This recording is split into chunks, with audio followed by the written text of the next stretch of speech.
Welcome back to the Mail Right Show, ladies and gentlemen. We're on episode number 308. John and I have both had really hard weeks when it comes to customers and some things going on. So, you know what we decided to talk about this show?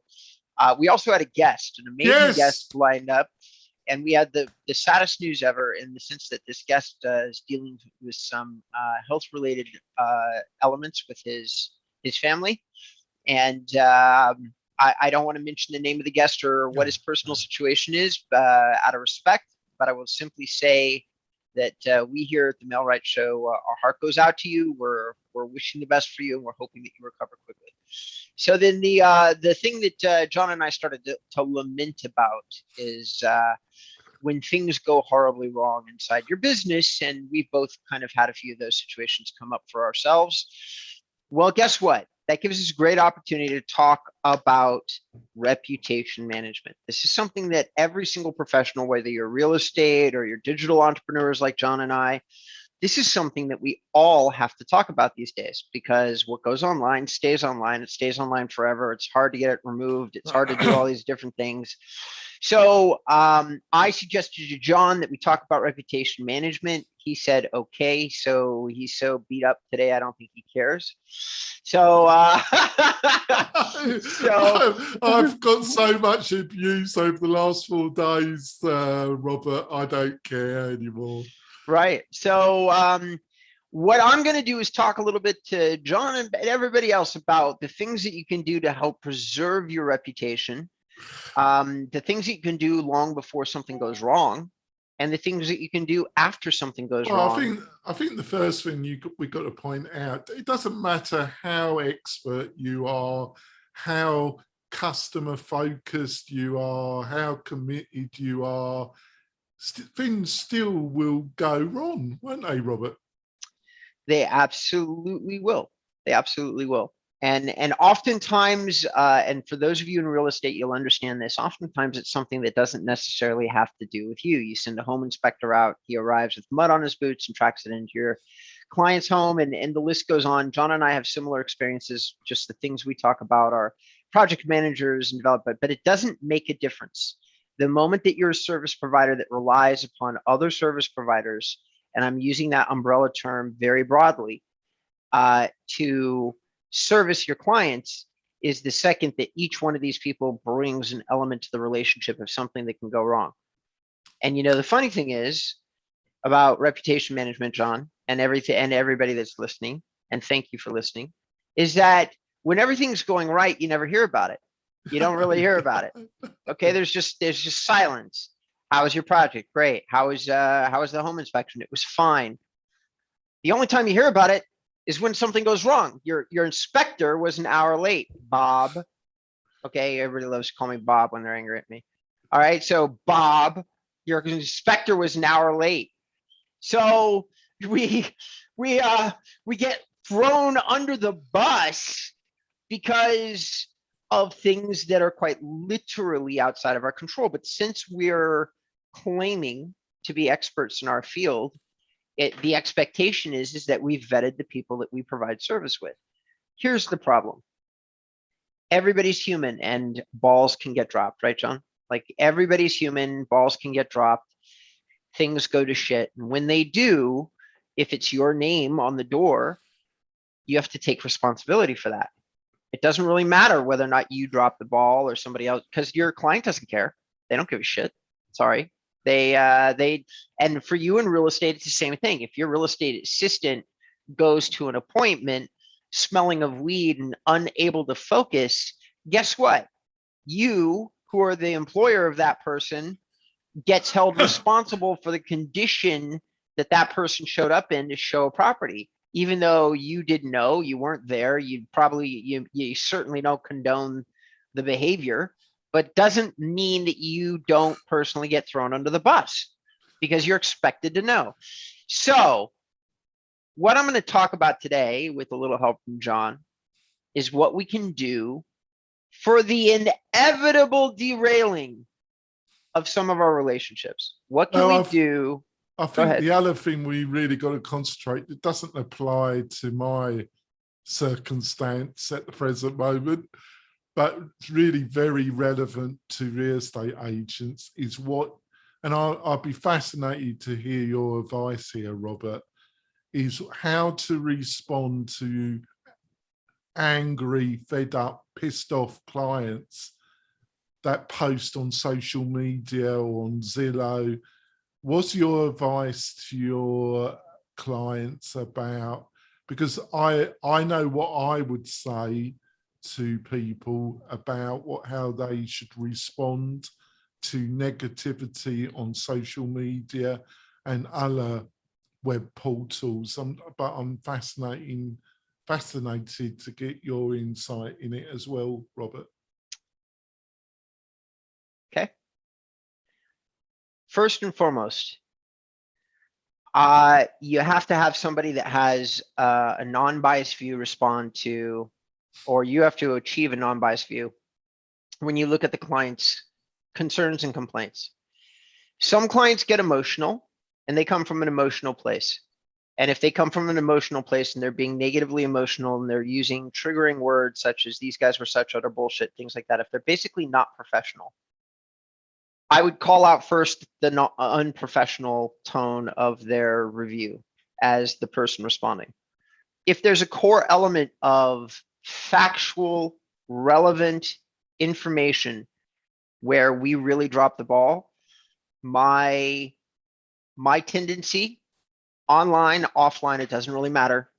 I acknowledge completely and 100% the validity, not only of their feelings, but of the complaint itself. If, for instance, they said, you delivered this project 8 weeks late, you told me it was going to be here then, I say, you're absolutely right, I did.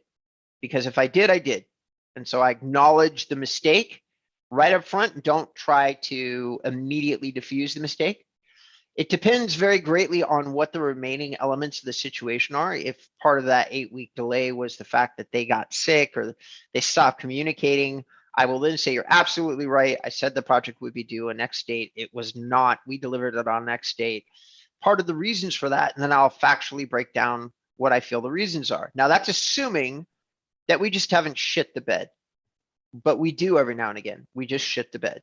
We don't get results that we said we were going to get, or something goes, every element of a project goes wrong, and there is nothing that tracks back to the client that says that it should have gone wrong because they didn't submit poor information, they weren't untimely, they did everything right as a client, everything that we asked them to do. My only question about that, Robert, is how you said if there's some element of responsibility for the client on the client side, and this applies to our audience, real estate agents, and that just as well.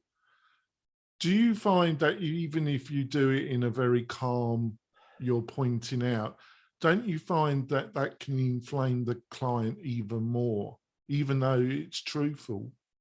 It really just depends. Like, yes, sometimes being straightforward is not the salve that they need.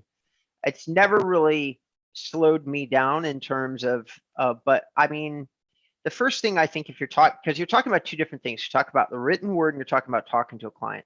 The first thing that I've learned about talking to clients that are upset, which there are sometimes there is no solution. Some people get upset, they have anger problems, and they're not going to calm down. When that's the case, I say, let's take space and reconvene in a week or two. Okay. If for some reason, though, I think that there's simply a lot of wind in their sails, I will listen. At this point, especially if I've given them reason, the way that my mind thinks about it is, all right, I fucked up. You've earned my ear for many hours as you need. I'd like to add, listeners and viewers, I've not earned the ear, Robert, for a long time. And I will, you had to say that really upfront, like I'm really close to the microphone. All right. I will say that, I'm in a mischievous mood, Robert. You can tell. Okay. Right. So I will listen until they have nothing left to say. And then if it seems like there is no point in continuing the conversation, I'll simply say, let's take some space and have that conversation in a few days. Because here's what never, ever, ever, ever does you or anybody else any good. If you feel yourself getting angry, stop talking. Stop talking, arrange another call. If you feel yourself getting defensive, stop calling and take another call. I think one of those things that entrepreneurs and business owners and sales managers and leaders of all stripes have the hardest time doing is when somebody messes up or somebody feels like you messed up and you get held accountable. Oftentimes everybody comes from a defensive place. And if you start to come from a defensive place, you need to stop the conversation and you need to have it another time. In terms of the written word, because we're talking about reputation management, that's customer service, two different things. The written word, reputation management, is all about acknowledging that you have a problem. So somebody takes your argument, their dissatisfaction with you public. Okay, they say you messed up and these are all the reasons why you violated your contract, your salesperson just literally sold me a bill of goods, whatever it is, right? You acknowledge the problem. You say you're absolutely right. This, and this happened, and I'm terribly sorry. Always come out with that first. Then you go, I understand that you're upset beyond recovery. These are the things that I'm doing to make sure this doesn't happen again. All right. You must respond, no matter how angry, how upset, how unprofessional somebody may post. You must respond in writing. If there's one key element that I see people really miss in terms of online reputation management, is they let bad reviews pile up unresponded to by any agent of their company, which blatantly tells your customers who are researching you that you are out to lunch, that you don't care, that the complaint is valid, or you have no idea what's going on with your reputation. And none of those things is very good. If you are a person that understands where your reviews are being left and you chase them down and say, you're absolutely right, and these are the things I'm doing, that tells a savvy consumer that you care about your reputation. And that very element refutes what somebody might be saying to you, like, oh, these guys didn't care, they treated me like shit. And yet here you are online, taking the heat, responding to the review. There is enough there that people are going to be like, yeah, I don't know if that's true, because here this company is actually responding. So if you said, like, for instance, these guys don't care, they don't care, give a shit about their customers. Well, also, I totally agree with you, but before we go for our break and that, it also, you've also got to listen to what Rob's just said about the way you reply, because I've seen people reply and they've done it in such a horrible way, Robert, that they would be best not to reply, if you know what I mean. Correct. I do know what you mean, and I definitely agree with that. You probably don't necessarily want to reply to each and every single, well, never mind. I lost my train of thought. What'd you say? Well, it's the way they've replied in a very like they've kind of, well, you were used like, well, you said we could sell, just an example, you said we could sell the house for this price and we've had 2 reductions and you're not being, I can never get hold of you. And they've just replied, well, you're also a useless client, you know, you never gave it. And it's a kind of back and forth. And I don't think then you're the one that's going to suffer as supposedly the professional if you get into that kind of social media back and forth. I agree. You should never get into a debate with your client that says that they were bad clients. It doesn't really matter what they're saying about you. The way that I would say that somebody is a bad client, like the way that I would illustrate that is I would go, these are the deliverables that you said that you would deliver. Here's a message on such and such date. The only way to manage your reputation is to take the time and energy to show that you care. And one of those ways, so let's just say that you have a client that did shit the bed, that they weren't a good client. They really didn't. And then they decide to hold you accountable anyway. And they take your dispute online because maybe they're trying to blackmail you. Let's turn this conversation not neutral, but ugly.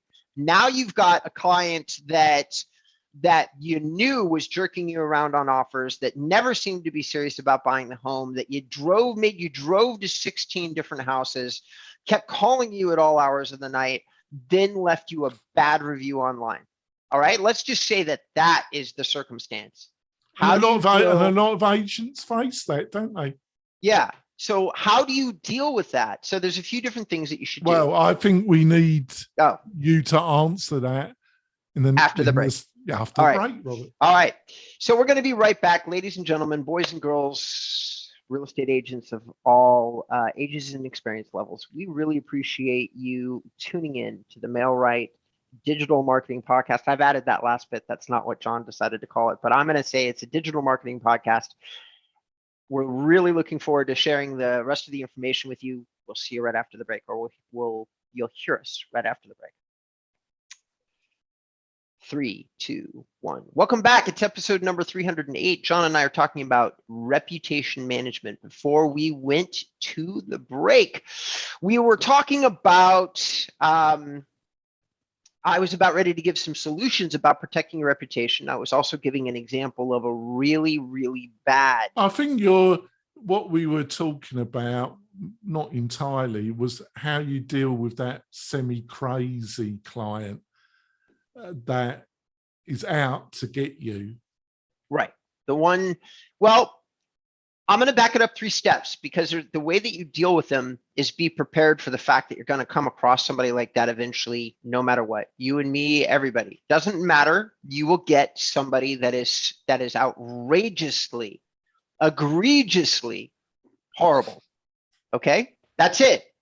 Everybody who's listening to this show, understand that. Most of you are sitting here nodding in your cars and on your, on your little headsets and everything. I know you are. I can see you. Oh, I am. Okay. Right? John nearly puked his water up right now. For those of you who can't see it, you will on the YouTube. There's your special bonus content right now. Watch John puke up his water. All right. So what do you do? So first and foremost, when you're on your reputation management platforms, you need to make sure that you've planned for this in advance. So that's the first step. Collect reviews from everybody, your aunt, your uncle, your brother, your mother, your sister, and put them in the places that people are looking for real estate. That is Yelp, that is Google My Business, and that is Zillow. Those are the places that look for people. Check your reputation as a real estate agent. My favorite of those is Google My Business. You need to have 30 to 100 5-star reviews. Does everybody hear me? But you can get them from anybody that can attest to your character. You can get them from the people that paint your house. You can get them from your gardener. You can get them from me and John. You can get them from anybody that knows you, okay, knows you a little bit. I would be willing to have a conversation with you for an hour. And if I think you're a stellar human, I will leave you a review that says, hey, I talked to you for an hour. You seem like a stellar human. Would you give me 5 stars, Robert? I don't know about that. No, I'm just kidding. Yeah, I think I have. I think I have reviewed you somewhere. All right. And I gave you good. You got 5 stars on my website. I never asked you. There you go. There you go. I would have taken it down if you hadn't been happy with it. So here's the thing. So that's number one, because when somebody does go out to lunch and leaves you this horrible review, you don't end up, if those of you listening don't have a lot of reviews anywhere, and this egregious really sad person decides to leave you one of these horrible reviews, guess what? All of a sudden you've got 3 stars in every review platform. Because here's the other thing about egregious people who are really angry humans. They'll search out every single review platform. They'll go to Yelp, Zillow, and Google and leave bad reviews in every single one. Some of you have already experienced this. So the way that you get out in front of this is make sure that you have 30 to 100 reviews in each one of those platforms. And guess what? 1 bad review, or even 2, or even 3, does not move the needle. Now, the rest of what you do is as follows. You highlight point by point when you get these really angry, sad people that these are the things that you have done to address the problem. And if it's them, if you drove around 16 times in your car, if you woke up in the middle of the night to take their calls, if you got up early and worked late and never made a commission, and yet they still reviewed you poorly, you say all that. I took 32 calls from you from such and such a date to such and such a date. I drove you around 15 times in my car. We spent 20 hours together. I've made no money off this relationship. I understand that you're not happy with our interactions, or if I started to check out a little bit at the end of the business relationship because of all these things I just mentioned, you're right. Maybe I should have acted with a higher degree of professionalism. But to be honest, I had lost patience. All right. If you feel like you have really been abused by a customer, and most of us have been at some point, you need to take the time to spell out to anybody reading anything online what that looked like, and let them make their own evaluation of what a good or bad business relationship looks like. In my case, John's case, and most of the cases of the people I spend time with, we're making legitimate efforts to try to make somebody happy. We're making legitimate offers to try to satisfy dissatisfied clients. We may have missed the mark with this client or clients. It happens. You say what you did so that everybody can see it. If the client wants to like really be crazy and say that like a factual thing is not factual, you can always create a video with all the documentation on it and create a link to it. I personally would. There is nothing in my opinion that is going too far to try to preserve your reputation. You only have one online, especially as a real estate agent. You're not going to get another one. It's probably connected to your name. There is no bridge too far, in my opinion, for a real estate agent to go to protect their reputation. That I include, like, this is all the documentation. These are all the emails. These are screenshots of the text, and just put them into a video without like blur out the names, go through all that effort, create the edited video, especially if you think you're being wronged by a client. The court of public opinion is the only one that you need to care about, because if somebody does leave you something written or something on YouTube or something that is terrible, you're boned. You're boned, and you must come back at them hard. You must. Now, I've noticed also, and I want your advice before we wrap up the show, because I think what you've just given is fantastic advice, Robert, is that I've noticed with a lot of agents that I've interacted with, but they haven't adopted your advice about getting that volume on reviews, which always helps. I'm talking about the average agent that I've been involved where they've got about between 5 and 10. And when we look at their Zillow, we look at the Google Business, you know, whatever the platform is, they always zero in on that one really negative, and you can see that their body language change as they reread that bad comment.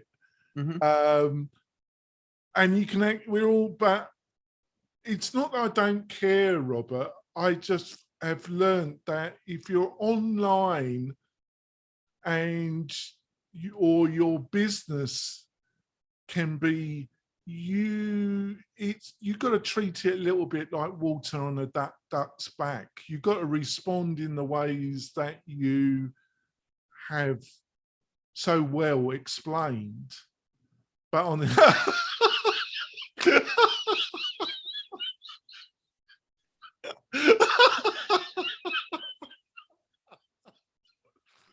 you idiot. You have to watch why I'm laughing, listeners and viewers. He's a bit of a comedian, Robert. But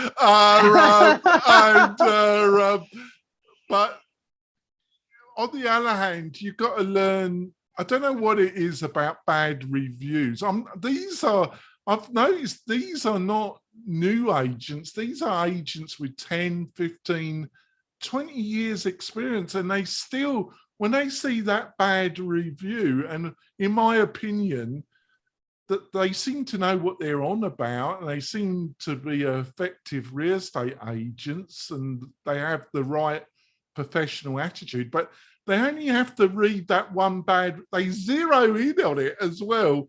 And there's all this emotional reaction to it. Is this making any sense, Robert? Well, I think what you're saying is that you've noticed that real estate agents seem to get very personally connected. And despite what I'm saying about you having to address them, I would say a certain amount of professional detachment is required when dealing with your reputation. I guess what I'm trying to say and John are trying to say is both on two sides of the same coin. A client, a customer can be illogical and deceptive. You as an agent, the way that I perceived John's comments is not that you could be deceptive, because we're all of our listeners, of course, are not deceptive. We're going to say, though, that you can be illogical, emotional, and irrational, because everybody can, including John and I. Maybe John and I at the top of the list. I won't talk about you. I'll just say that John and I, we can be irrational and emotional about something. And that's not really when you want to deal with this stuff, but you need to have a certain amount of detachment. Now, all these conversations about digital reputation, I don't like. To me, insurance is one of those products that is so useful to have, because I don't worry about things when I have insurance. Doesn't matter if people leave me bad reviews. I've got so many 5-star reviews in so many places, I legitimately don't care anymore. It's somebody can say pretty much whatever they want. I would respond in the same kind of detailed method that I just outlined to all of you here on the show.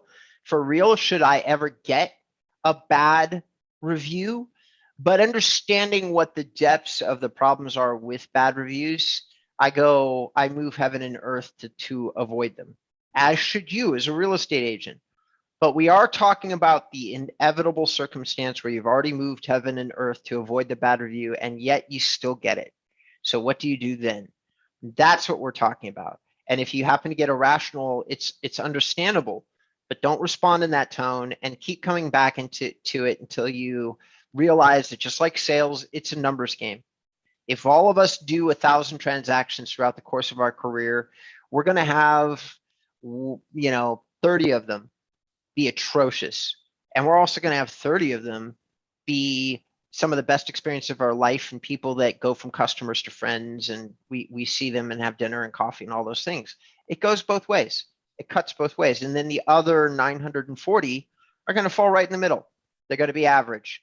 And that's the nature of being in business. You have good, bad, and the extreme on both those sides is very rare. And then you have what's in the middle.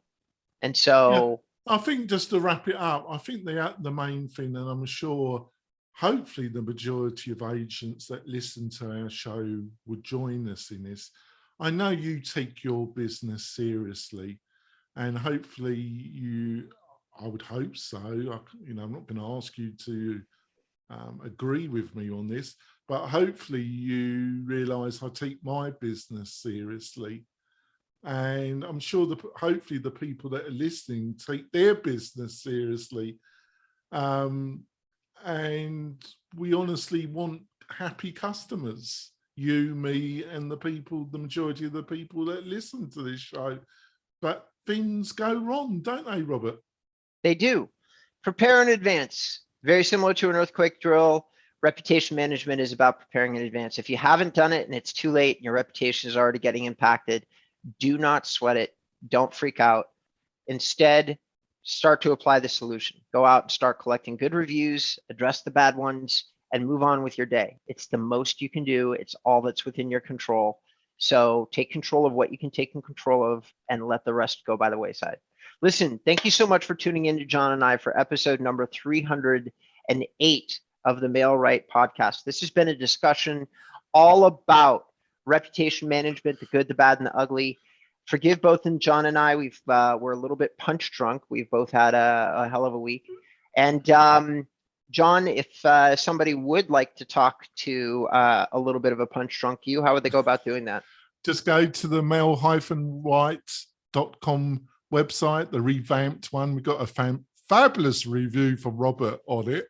And we'll build you a WordPress website that you're not leasing, that you own. Plus, we got a host of other digital products, services and products that will help you become a wizard online. And what's the best way for people to get hold of you, Robert?